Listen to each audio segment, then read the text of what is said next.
It's that time of year again, guys, where wood bees, carpenter bees, whatever you want to call them, they are wreaking havoc on your property. So in this video, I'm going to show you not one, but 2 ways to get rid of those bees for good. Check it out.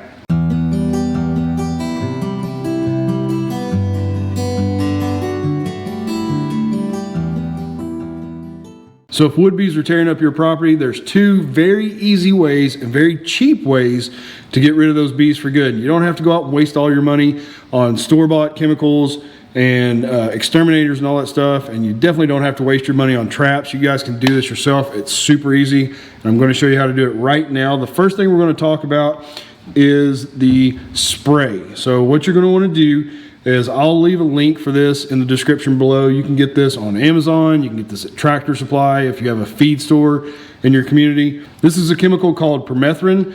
It is highly toxic to insects. However, it's completely safe to mammals. And you can mix this ratio up into a small spray bottle. You can mix it into a big giant sprayer if you've got a lot of wood to spray. All you have to do is get a spray bottle. You know, it depends on what size spray bottle and how much water you're going to put in here determines how much chemical you're going to put in. So if you've got about a 10 to 16 ounce spray bottle, which I have here, you're going to want to put 1 teaspoon of the chemical inside the bottle. Now, what I did to make life a little easier, this one has the actual measuring tool on the side. If you don't have that, just get one of these, you know, the little cups that you have for like cough medicine or any other type of liquid medicine, and just make sure you put an X on it or something so that you know it's for the chemical and not for the house. And just mix that in a spray bottle with, again, 10 to 16 ounces of water. I'll link or I'll list in the description below if you want to make larger batches what those ratios should look like. But again, this you're going to use in 2 ways. 1, adjust the nozzle if you want to do a wide spray, if you're trying to attack the bees that are flying around and you're trying to get rid of them while they're flying in the air. If you're going to go after the actual bee hole where they've bored up into the wood, then just turn the nozzle so it shoots a very narrow spray, and that way you can spray up into the hole. And I guarantee you step back 10-15 seconds, you're going to have bees falling out of there dead, because it actually works pretty quick. So this is the super cheap, super easy stuff. Again, I'll leave a link for this in the description below. But let's get into how to build the trap so that you don't have to waste your money. I know these things go for like 20, 25, 30 bucks even if you buy them at a farmer's market. So pro tip, if you want to make a little extra money on the side, this is super easy to do. And I'm going to show you how to do it right now. All you need is a block of wood. Now, a very common size is like a 4x4 post. This just happened to be some scrap wood that I had left over from a delivery. This was like the packing of the item that was sent, so I just made good use of it. So it's basically 4 to 6 inches tall, and again, a 4x4 post or anything of about that size is going to work just fine. Now we're going to turn this simple block into a bee trap, and it's very easy.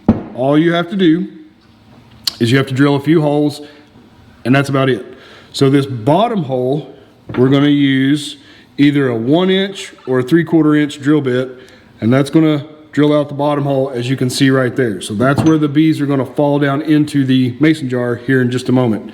Now, as far as the holes on the side, you're going to drill those at an angle, and for that, about a 3/4 inch bit works just fine. You don't want it too big because they can escape, and you definitely don't want the holes on the side too small where the bees can't even fit in. So again, drill the hole in the bottom and go up about halfway. That way you know when you're doing these angle drills or the angled holes that you've got enough room to actually meet. And if you're drilling in these side holes and you can look up in that bottom hole and you're not hitting it, then that lets you know that you need to go a little bit further.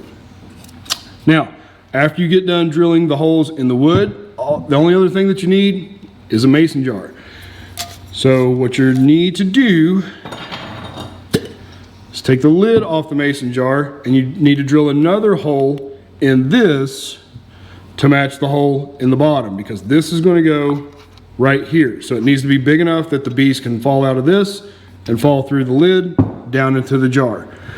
And finally, once you have that done, then you need to attach the lid to the block of wood. Now, I would highly recommend when you do that, put a couple of screws let's see, put a couple screws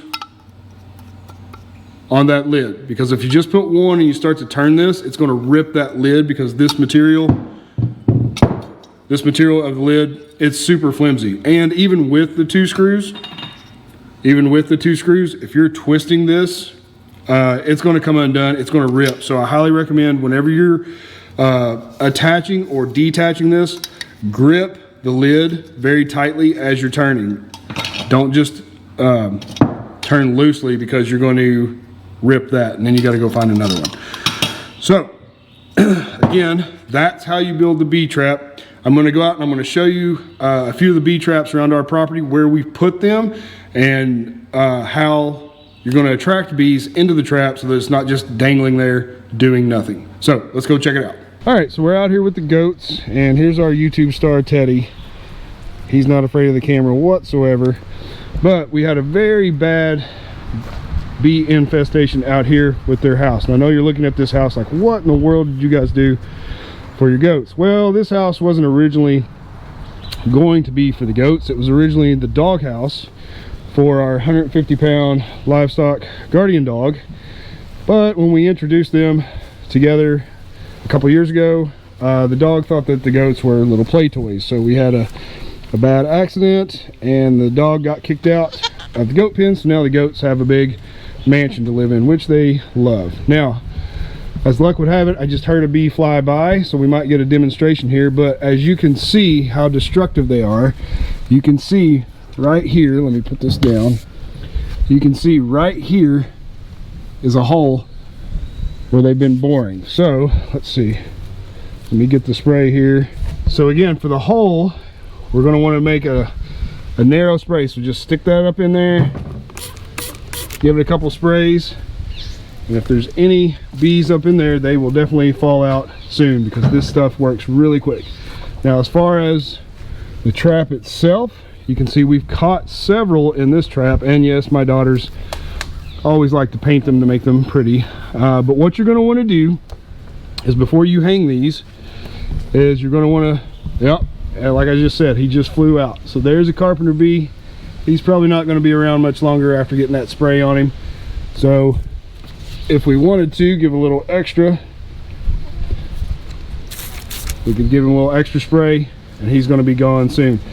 Now, before you hang these traps up, you definitely want to have your spray ready, and you want to kill a couple of these bees, because you want to trap them, or you want to put the dead ones in that jar before you hang your jars, because the pheromones from the bees will attract more bees, and like I said, they will fly up into those holes, fall down into the jar, and they're not able to get out. So we've probably got, I don't know, 7 or 8 bees in there. I think we hung it with 2, so we've definitely caught 6 or 7 more since then.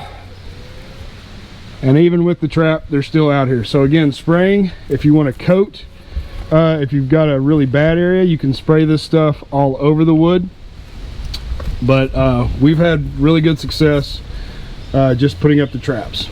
And I'm getting covered by goats here, as they're very curious as to what we're doing. Hey guys, one other thing I forgot to mention, guys, as far as hanging, you can use like a fence staple, or we just use these little screw-in eyelets, and then we find a hook, or put a hook up there and just hang it by that. But you can hang it anyway. Some people use wire, some people will not drill a hole on one side and actually mount it flush to the wood. But however you want to hang it, just hang it up and you're good to go. So if you want to repair any of the damage from wood bees, once you spray the hole and you know all the bees have fallen out and there's no bees left in the hole, just get you some wood putty and put on there. And once that dries, sometimes you can buy white like this, or you can buy certain colors, or you can paint over it.